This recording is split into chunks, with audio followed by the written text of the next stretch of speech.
વછાર નિશાબેન બાબુભાઈ. મારું નામ વછાર નિશાબેન બાબુભાઈ છે. હું ધોરણ 8 માં અભ્યાસ કરું છું.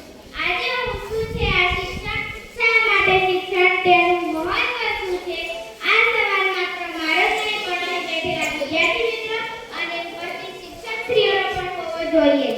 આ વિષય પર મારા થોડા વિચારો લઈને આવી છું. એક વિનંતી છે કે આપ મારી વાતથી સહમત થાઓ તો તાળીઓના ગણગણાટ મારા કાન સુધી પહોંચાડજો.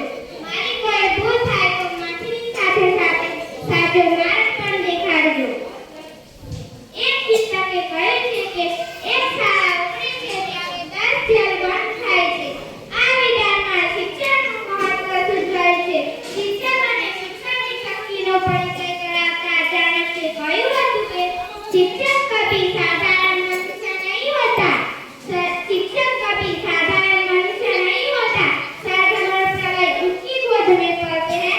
साधन और प्रलय उसकी गोद में पलते हैं.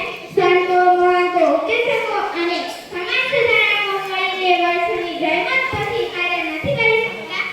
એ કાર્ય એક શિક્ષક સહેજવારમાં કરી શકે છે. એ કાર્ય એક શિક્ષક સહેજવારમાં કરી શકે છે.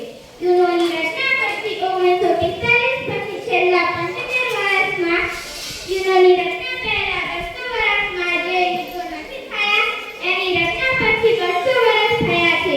ત્યારે દિશા ચૂક્યો માણસ, ત્યારે દિશા ચૂક્યો માણસ, કારણ કે તેના પાયાના ભણતરમાં, શિક્ષણમાં, સંસ્કારમાં, સદ્ગુણોમાં તેની મહિમા છે, તેનું પ્રતિપાદન છે, તેનું ચિંતન છે, એ ઓછું કરવામાં આવ્યું છે. એને યથાર્થ મૂલ્ય આપવામાં આવ્યું નથી. થોડી ગેરસમજી નહીં, થોડા આપણે સ્વતંત્ર અને સ્વછેદી બનવા પ્રયત્ન કરી લીધો. અંગ્રેજોના આગમન સમયે ભારતમાં શિક્ષણાની પદ્ધતિ પ્રચલિત હતી. ભારતમાં પશ્ચિમી સાથે શિક્ષણ આપવાની શરૂઆત ભારતમાં આવેલી વિદેશી પ્રજાએ કરી તેમ કહી શકાય. એજ્યુકેશન એટલે શિક્ષણ.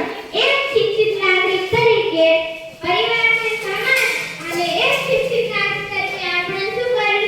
પરિવારને જેને આપણને ભણવા રાત દિવસ મહેનત કરી નાણાં એકઠા કર્યા, શું એ પરિવાર માટે આપણે આપણા ભાવિની આવક આપી?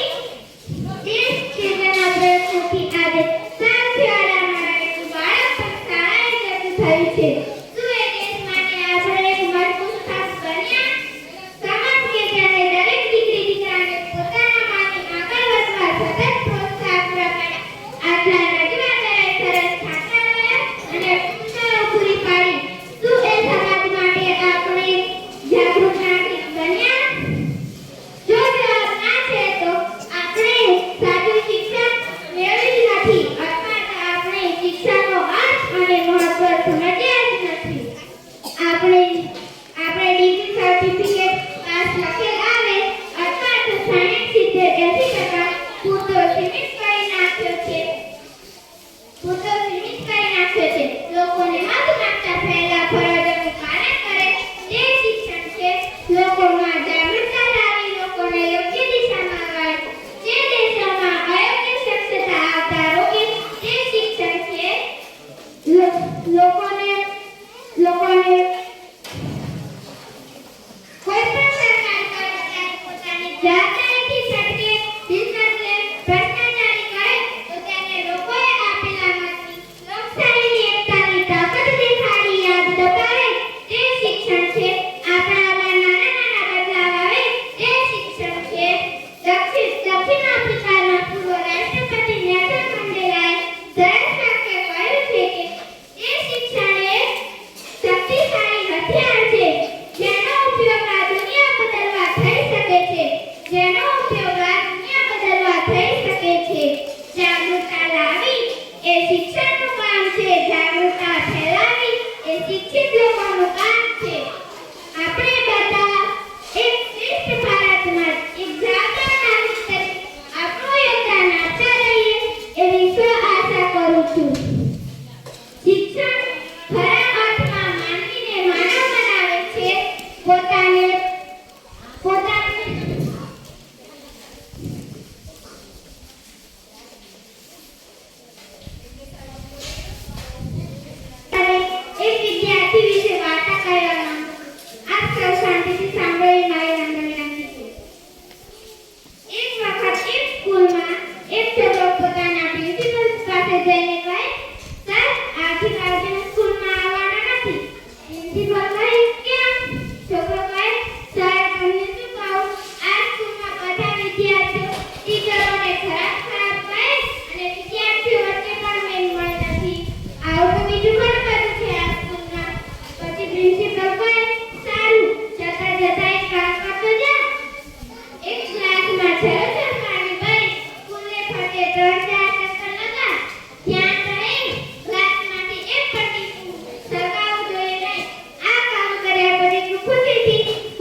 પ્રિન્સિપલ કહે તે કોઈ વિદ્યાર્થીને એડફેર બોલતા જોયો? છોકરો કહે ના.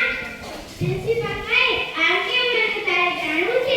તારું સમગ્ર ધ્યાન એ સમય પેલા ગ્લાસના પાણીમાં એક પણ ટીપું ઢળવા નહીં તેના પર તારું ધ્યાન કેન્દ્રિત હતું.